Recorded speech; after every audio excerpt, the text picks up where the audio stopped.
నారాయణం నమస్కృత్య నరం చైవ నరోత్తమం దేవీం సరస్వతీం వ్యాసం తతో జయముదీరయేత్.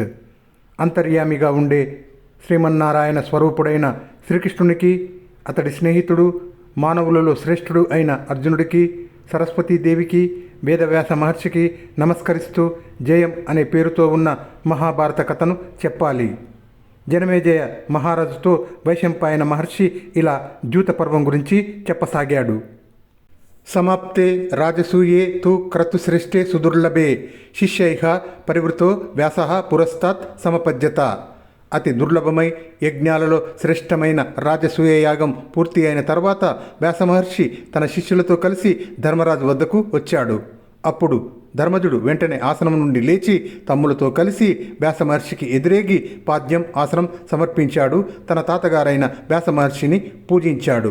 అప్పుడు ఆ పూజ్యుడు ఉత్కృష్టమైన బంగారు సింహాసనం మీద కూర్చొని యుధిష్ఠిరుణ్ణి ధర్మరాజును కూర్చోమని చెప్పాడు.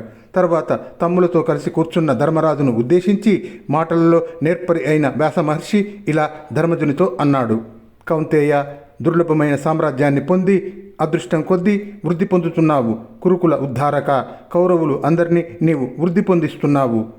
ధర్మజ, నీవు నన్ను పూజించావు, ఇక నేను వెడతాను అని పలికిన వ్యాస మహర్షికి నమస్కరించి పాదాలు పట్టుకొని ధర్మజుడు తన తాతగారైన ఆ వ్యాస మహర్షితో ఇలా అన్నాడు. పురుషోత్తమ, నాకు గొప్ప సందేహం ఒకటి కలిగింది.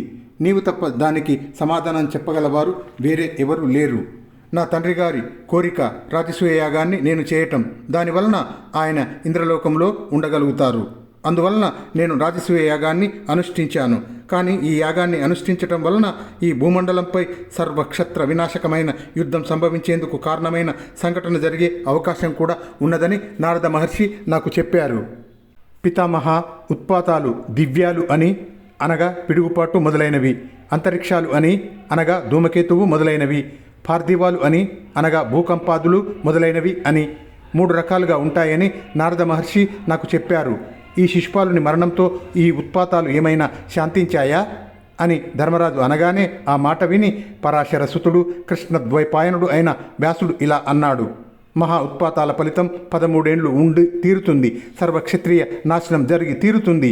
సమయం కాగానే నీ కారణంగా, దుర్యోధనుడి అపరాధం వలన, భీమ అర్జునుల పరాక్రమం ద్వారా భూమి మీద రాజులందరూ కలిసి పరస్పర యుద్ధంతో నాశనం అవుతారు.